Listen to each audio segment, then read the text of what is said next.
चलिए साथियों, next concept देखेंगे।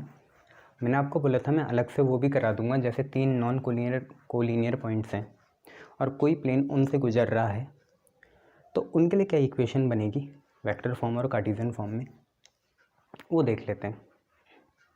सबसे पहले कंसेप्ट भी यही था, बट वहाँ पे वो सिर्फ मिक्स फॉर्म में था या कार्टेशियन फॉर्म में था। यहाँ पे वो वेक्टर फॉर्म में भी दिखने को मिलेगा।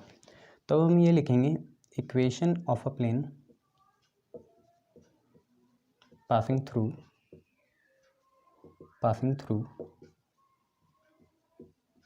3 non-collinear points.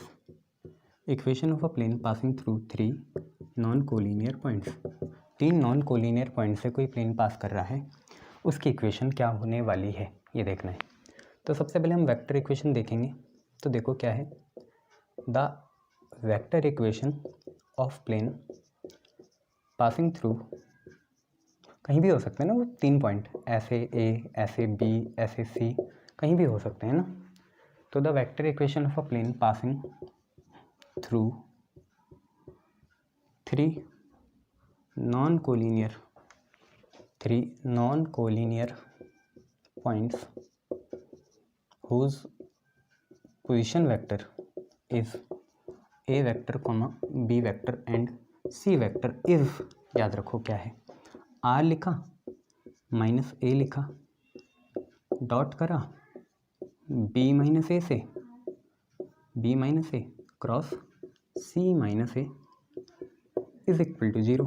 क्रॉस प्रोडक्ट से ही आएगा बच्चों ये, क्योंकि डिटर्मिनेंट फॉर्म बनती है ना क्रॉस प्रोडक्ट से, ये है। ठीक है, तो आपका क्या है, माइनस ए है, आर बी सी भी होता है ना, R B C Royal Challengers Bangalore कोलीजी। ठीक है, R B C red blood cell, red blood corpuscle, minus A dot cross. अब इसकी अगर कार्टेशियन इक्वेशन बनानी है तो मान लो वो 3 पॉइंट है, ए x1, y1, z1, दूसरा पॉइंट है B x2, y2, z2 and तीसरा पॉइंट है सी x3, y3, z3। तो वो 3 पॉइंट होंगे क्या, आपको ही पता है वो 3 पॉइंट कुछ और नहीं होंगे। उनसे जो वेक्टर इक्वेशन बनानी कैसे बनती है, x minus x1, x2 minus x1, x3 minus x1, y minus y1, y2 minus y1, y3 minus y1। ये तो आपने पढ़ी थी, मैं ऊपर वाले के लिए मेन कराया ये कंसेप्ट आपको। फिर z minus z1, z2 minus z1 और z3 माइनस z1 बराबर कितने के बच्चे के, 0 के। ये चीज़ें हैं। अब ये दो अगर कंसेप्ट समझ में आते हैं तो आगे बढ़ के क्वेश्चन करते हैं ना। R minus A, R B C, R minus A dot B minus A cross C minus A is equal to 0, mod of A, बोलो X minus x1, x2 minus x1, y2 minus y1, y minus y1, y2 minus y1, y3 minus y1, z minus z1, z2 minus z1, z3 minus z1 का modulus या determinant 0 के बराबर। दो question करेंगे, एक vector का एक Cartesian का, होमवर्क दूंगा, आगे बढ़ेंगे। नेक्स्ट चीज़ देखेंगे फिर, ठीक है। फिर देखेंगे angle between 2 planes, finally angle between line and plane, और फिर प्लेन को भी टाटा बाय बाय कर देंगे। ठीक है, चलिए देखिए क्या है क्वेश्चन। यहाँ पे find vector equation of plane passing through points a 2, 5, -3, b -2, -3, 5 and c 5, 3, -3। ये है हम पे। ठीक है, वेक्टर इक्वेशन निकालनी है प्लेन की जो पास करेगा इन 3 पॉइंट से। अब एक मेन बात ये है, क्योंकि आपको वेक्टर इक्वेशन ही निकालनी है, तो वेक्टर इक्वेशन के लिए तो अभी ये फॉर्मूला बताया ना मैंने, R B C, R minus A dot B minus C cross C minus A. तो उसके लिए पहले हमें पोजीशन वेक्टर बनाने पड़ेंगे। तो ए जो पोजीशन वेक्टर है वो यहीं से आया, 2y + 5j - 3k। बी जो पोजीशन वेक्टर है वो भी यहीं से आया, कितने के बराबर, -2y - 3j + 5k। सी जो पोजीशन वेक्टर है वो भी यहीं से आया, 5y + 3j - 3k। ये है। अब सबसे पहले आपको पता है वेक्टर इक्वेशन क्या होती है, वहाँ पे होती है r - a dot B minus A cross C minus A is equal to 0 इसके बराबर होती है। तो सबसे पहले हम क्या करते हैं, आर माइनस ए होता है ना, अरे भूल गए क्या यार, सब में माइनस ही तो होते हैं, क्यों दिमाग ख़राब करते हो, भूल गए, क्या होगा तुम्हारा, कर सकते हो कुछ। चलो सबसे पहले हम क्या करते हैं, b माइनस ए निकाल लेते हैं, b माइनस ए पता है ना, b माइनस ए कैसे निकलेगा, i को i से, j को j से, k को k से, यहाँ से करते हैं, करके दिखाऊँ क्या, अबे इतने बेवकूफ़ हो, -2i minus 3j plus 5k एक ही दिखाऊँगा, बाकी खुद करना। माइनस ए कितना है 2i plus 5j minus 3k कितने के बराबर, ध्यान से देखो, -2i माइनस 2i होगा -4i, आगे बढ़ेंगे -3j माइनस 5j होगा -8j, आगे बढ़ेंगे 5k और ये होगा +3k 8k, तो 4i minus 8j plus 8k आ गया। b माइनस ए के बाद c माइनस ए निकालते हैं, c माइनस ए क्या होगा, c को a से 5i माइनस 2i 3i, अब तो सीधा लिखूँगा ना बच्चे, 3j minus 5j minus 2j minus 3k plus 3k 0k। अब आपका सारा काम क्या होना चाहिए, इनका क्रॉस करना है। ना आपको क्या करना है, b माइनस ए, बेटा ऑर्डर भी ख़राब ना करना, b माइनस ए पहले है, b पहले आता है ना, b minus A cross c minus ए, ये हमें करना है, b minus A cross c minus A. तो आपको क्या लिखना है, यहाँ पे लिखना है i, यहाँ पे लिखना है माइनस j, यहाँ पे लिखना है k, ठीक है। b माइनस ए कितना है, ये रहा, -4 -8 8, और c माइनस ए कितना है 3 -2 और 0, ये है, ठीक है। निकालो i माइनस का j प्लस का k, तो i कितना है, ये छुपा देंगे तो ये तो 0 हो जाएगा, -16 है तो +16 आएगा, ठीक है। फिर क्या है, माइनस का j है, तो j के लिए ये 0, ये आएगा 24, तो ये माइनस का 24 हो जाएगा, k है तो ये हो जाएगा 8, ठीक है, और ये -24 है तो +24 होगा, तो ये 32 आ जाएगा, ठीक है। अब आप r माइनस ए निकालो, r आपका क्या होगा, r पोजीशन वेक्टर होगा क्या, xi yj zk, ठीक है, xi yj zk होगा, इसको आपको माइनस करना है a से, तो r माइनस ए कितने के बराबर होगा, देखो यहीं से देखो, r माइनस ए कितना होगा, r है xi yj zk, a आपको दिख रहा है, तो सबसे पहले आएगा x माइनस 2 कितना i cap plus y minus 5 j cap plus z minus कितना है, ये a माइनस 3 है तो +3 हो जाएगा, और यहाँ आ जाएगा k कैप। तो अब हम क्या करेंगे, बस देयरफॉर ये करेंगे, r माइनस ए डॉट, इतने सारे सर याद कैसे रखेंगे, प्रैक्टिस से बेटा, प्रैक्टिस से चीज़ें याद हो जाती हैं, हज़ार गाने रहते हैं तुम्हारे दिमाग में लिरिक्स के साथ, तो ये नहीं हो सकता, इंटरेस्ट लो हो जाता है, अभी नहीं तो कभी नहीं, जान लगा तो या तो जाने दो। तो r माइनस ए ये रहा, और p minus A cross c minus ए वो रहा, ये i को i से मल्टीप्लाई करूँ ना, डॉट प्रोडक्ट है तो i को i से, तो 16 के साथ क्या आ गया, x माइनस 2 आ गया, फिर इसके बाद क्या है, ऐसे ही छोड़ दें, ऐसे भी छोड़ दोगे कोई दिक्कत वाली बात नहीं है, हाँ ऐसे छोड़ दो, क्योंकि आपको वेक्टर इक्वेशन बनानी है, तो वेक्टर इक्वेशन क्या आई, r माइनस ए तो आपने लिख दिया कितना है, x minus 2 i cap plus y minus 5 j cap plus z plus 3 k cap, ठीक है, ये आ गया। और इसको लिखा किसके बराबर, इसको लिखा 16 i cap plus 24 j cap plus 32 k cap के बराबर। बट ये ऐसे फॉर्म में नहीं होगा, ये चाह रहे होंगे आप r को तो ऐसे रहने दो और माइनस a कैप लिख दो, a कैप आपका कितना है 2i plus 5j minus 3k, ठीक है, और इसको पूरा लिख दो 16i plus 24j plus 32k, ये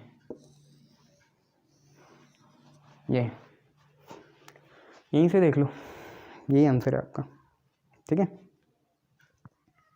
क्लियर है इतना, देख लो बच्चों, इसको दिल लाना है तो ले आओ, कोई दिक्कत वाली बात नहीं, बट ऐसे भी लिखना चाहते हो तो क्या दिक्कत वाली बात है, लिख सकते हो ना ऐसे। ये देखो ना r माइनस ए, तो r ये रहा माइनस ए रहा, और इसका डॉट करना है इसके साथ, सॉरी इसका डॉट होगा इसके साथ, और ये आएगा 0 के बराबर। तो मैं डॉट करने की कोशिश नहीं कर रहा, मैं तो इसे ऐसे ही छोड़ना चाह रहा हूँ। डॉट करके फ़ायदा क्या होगा, ऐसे भी छोड़ दोगे तो क्या दिक्कत है, ठीक है। देख लो, आगे बढ़ते हैं। चलो अब इसके जैसे ही एक 3 पॉइंट फॉर्म वाला देख लो। ये तो वेक्टर बोला था, कार्टिजन बनाना है तो कार्टिजन में आपको भैया करना ही पड़ेगा डॉट प्रोडक्ट ना, तभी आपकी बात बन पाएगी। कार्टिजन भी तो वैसे भी ये बोलेगा नहीं, कार्टिजन ऐसे ही रहने देगा, ठीक है। चलो नेक्स्ट देखो क्या है क्वेश्चन। जैकेट की जिप निकल गई, कोई बात नहीं, क्या लगाएं आप, बाद में लगाएंगे, क्वेश्चन करेंगे पहले, है ना। क्वेश्चन क्या है, क्वेश्चन ये है, find equation of plane passing through, find equation of plane passing through points हैं ए 1,1,0, बी 1,2,1 एंड सी -2,2,-1, ये है, ठीक है। तो यहाँ पे तो आप चाहे वैसी पोजीशन फॉर्म बना लो, पोजीशन वेक्टर वाली वेक्टर फॉर्म, या तो कार्टिजन कर लो, x1 y1 z1, ये होगा x2, ये होगा y2, ये होगा z2, ये होगा x3, ये होगा y3, ये होगा z3। आपको इक्वेशन पता है क्या होती है, x - x1, x2 - x1, x3 - x1, y - y1, y2 - y1, y3 - y1, फिर होगा z - z1, z2 - z1, ये होगा z3 - z1, ऐसे रहेगा। अब एक इसको 0 के बराबर रख देना, x1 आप डाल दो पहले, x - x1, x1 कितना है 1, फिर y - y1, y1 कितना है 1, फिर z - z1, z1 कितना है 0, ठीक है। फिर यहाँ पे भी -1, यहाँ पे भी -1, यहाँ पे भी -1, यहाँ पे भी -1, यहाँ पे भी -0, यहाँ पे भी -0, बराबर कितने के 0। x2 x3 देखो कितना है 2 और -2, यहाँ 2 और यहाँ -2। फिर y2 y3 देखो, इससे टाइम बचता है 2 और 2, 2 और 2। फिर z2 z3 देखो 1 और -1, 1 और -1। इसको सॉल्व कर लेना डिटर्मिनेंट फॉर्म से, आपके लिए ज़्यादा कोई दिक्कत तो है नहीं। 2 - 1 बनेगा 1, ये बनेगा -3, ये बनेगा 1, ये बनेगा 1, ये बनेगा 1, ये बनेगा -1, ठीक है। सॉल्व कर लोगे बच्चे तो इक्वेशन आएगी 2x + 3y - 3z - 5 = 0। ये आपकी इक्वेशन आ जाएगी, सॉल्व करके निकाल लेना। क्लियर है इतना, शाबाश, देख लीजिए। नेक्स्ट चीज़ कराएंगे आपको, फिर देख लिया, शाबाश बच्चे। अब हम ये देखना चाहते हैं, नए कंसेप्ट ये है कि एंगल बिटवीन दो प्लेन्स के बीच का एंगल कितना होगा। अब यहाँ पे लाइन और प्लेन के बीच में का नहीं है कि आप नॉर्मल देखिए समझिए, दो प्लेन्स के बीच का एंगल मतलब उनके नॉर्मल्स के बीच का एंगल होता है, ठीक है। तो हेडिंग क्या है, angle between two planes, angle between two planes, दो प्लेन्स के बीच का एंगल, ठीक है। एंगल बिटवीन टू प्लेन्स, दो प्लेन्स के बीच का एंगल। मान लीजिए हम पे दो प्लेन है, एक ये है और एक ये है बच्चे, इनके बीच में दो एंगल बनेंगे। एक्चुअली अगर मैं इसकी नॉर्मल बनाऊँ तो इसकी नॉर्मल बनेगी ऐसे और इसकी नॉर्मल बनेगी ऐसे, तो हम पे दो एंगल बने, एक तो ये थीटा और एक है ये 180 - थीटा, ठीक है। तो हम ये बात लिखना चाहते हैं, अगर दो प्लेन है π1 और π2 तो इनके बीच में दो एंगल बनेंगे, एक थीटा और एक 180 - थीटा, ठीक है। तो देयर आर टू एंगल्स, दो एंगल्स होंगे थीटा और 180 - theta between any two planes. अगर वो इंटरसेक्टिंग कर रहे हैं तो दो प्लेन्स के बीच में कितने एंगल होंगे, दो एंगल होंगे, एक होगा थीटा और एक होगा 180 - थीटा। ऑब्वियसली हमें ये कंसीडर करना है क्योंकि ये एंगल क्या होगा, एक्यूट होगा। क्या होगा, एक्यूट। अब मान लो हम पे दो प्लेन की इक्वेशन है, π1 = कितना, r.n1 = p1 और दूसरी की इक्वेशन है π2 r.n2 = p2 and if theta is acute angle between them. Theta अगर इनके बीच का क्या है, एक्यूट एंगल है, थीटा इनके बीच का क्या है, एक्यूट एंगल है। कैसा एंगल है, एक्यूट एंगल है इनके बीच का, कितना, थीटा।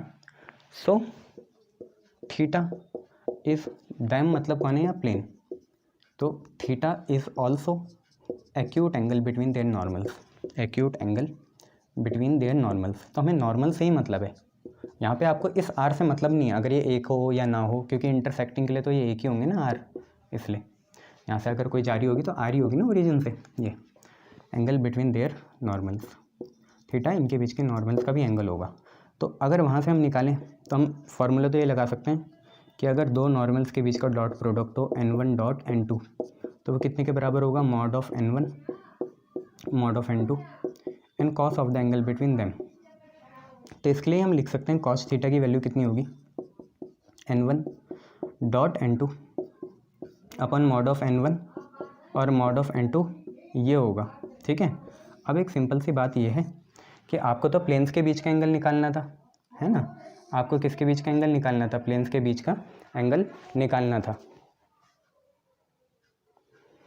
हाँ, मैं क्या बोल रहा था, आपको निकालना तो प्लेन्स के बीच का एंगल था, ठीक है। बट प्लेन्स और नॉर्मल के एंगल के बीच का निकालो आप, बात तो एक ही होगी। अगर आप एंगल प्लेन्स के बीच का निकाल लो तो ऑब्वियसली वो यही होगा कि आप नॉर्मल्स के बीच का निकाल लो। जैसे यहाँ नॉर्मल है n1 वेक्टर, यहाँ नॉर्मल होगा n2 वेक्टर, तो उनका निकाल लो आप, क्या दिक्कत वाली बात है। यहाँ n1 होगा, यहाँ पे n2 होगा, बात तो एक ही है। बट यही आपका एंगल है और यही आपको याद रखना है। अब यहाँ पे दो कंडीशन आ सकती है कि अगर प्लेन पाई 1 पैरेलल हुआ प्लेन पाई 2 के, इसका मतलब भाई उनके नॉर्मल भी क्या हुए, पैरेलल हुए। Normal n1 is parallel to normal l2।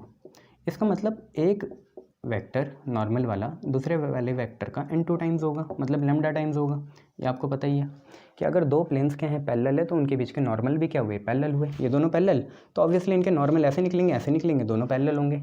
तो one parallel normal vector is lambda times of another vector. तो यहाँ पे आप क्या लिखोगे, सिंपल सी बात, इतना ही लिख देना। बट अगर तो फिर आप ये भी लिख सकते हो, यहीं पे बढ़ाता हूँ, तो थीटा एंगल आपका बना 0, पैरेलल है ना, थीटा एंगल आपका 0 बन गया। और कॉस 0 होता है 1, कॉस 0 डिग्री कितना हुआ, 1 हुआ। अब अगर ये 1 हो गया, ये इधर गया, तो फाइनली आप पे कंडीशन आई n1 डॉट n2 कितने के बराबर, मॉड n1 और मॉड n2। ये आपको याद रखना है।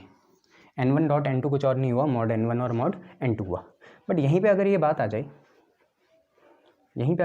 जाए, कि ये जो वेक्टर्स हैं, सॉरी ये जो प्लेन्स हैं, ये दोनों एक दूसरे के परपेंडिकुलर हुए, तो इसका मतलब ये भी हुआ इनके नॉर्मल्स भी एक दूसरे के परपेंडिकुलर हुए। इसका मतलब थीटा एंगल कितना बना, 90 बना। कॉस 90 कितना होगा, 0 होगा। अब अगर ये चीज़ 0 हो गई, ये क्रॉस मल्टीप्लाई होकर 0 हो गया, मतलब इन दोनों का डॉट प्रोडक्ट भी कितना आएगा, 0 आएगा। ठीक है, स्लोप वाली कंडीशन लगती है यहाँ पे सीधा, n1 डॉट n2 कितना आएगा, 0 आएगा। ये थी हमारी सारी इसकी एंगल्स की वेक्टर इक्वेशन। अब हम इनकी देखेंगे कौन सी इक्वेशन, कार्टेशियन इक्वेशन। ठीक है, कौन सी इक्वेशन, कार्टेशियन इक्वेशन। तो कार्टेशियन इक्वेशन में भी आपको पता है यही लेंगे, पहले से इस्टेब्लिश हो गया ना कॉस थीटा कितना है, तो बस वहीं से देखेंगे।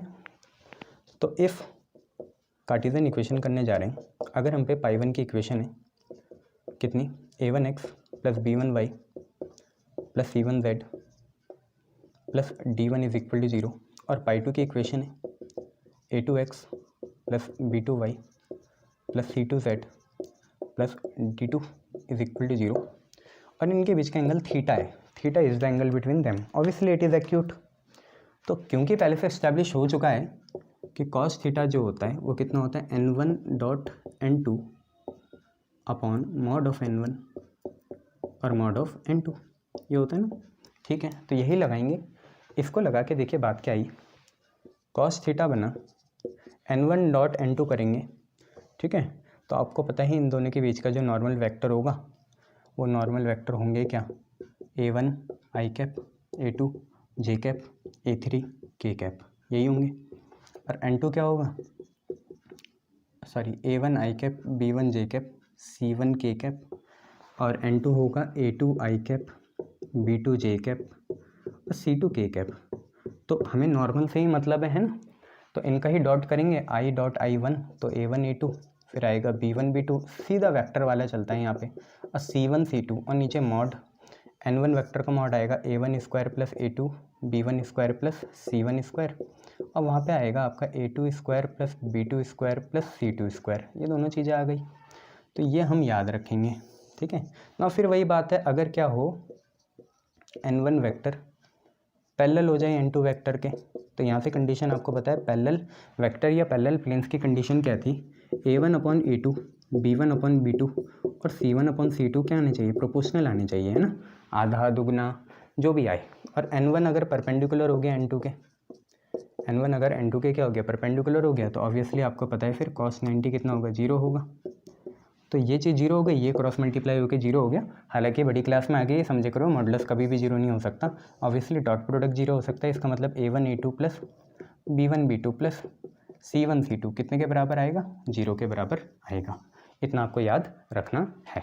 तो ये दो कंडीशन आप याद रखना। एंगल बिटवीन टू प्लेन्स हम अगली बार करेंगे। धन्यवाद आपका। बस प्लेन अब 1-2 दिन का रह गया, फिर प्रोबेबिलिटी है। प्रोबेबिलिटी में बहुत सी चीज़ें कट गई हैं, जैसे आपका बाइनोमियल डिस्ट्रीब्यूशन कट गया है, मैं आखिरी में कराऊंगा उसे, ठीक है, जब आपका सब चीज़ निपट जाएगी। बेसिक वालों का तो नहीं कटा ना, इसलिए छोड़ कुछ भी नहीं रहा हूँ, मैं करा सारा रहा हूँ। आपकी बुक से मैंने दुगना करा दिए यहाँ पे प्लेन में, ठीक है। चलिए, धन्यवाद।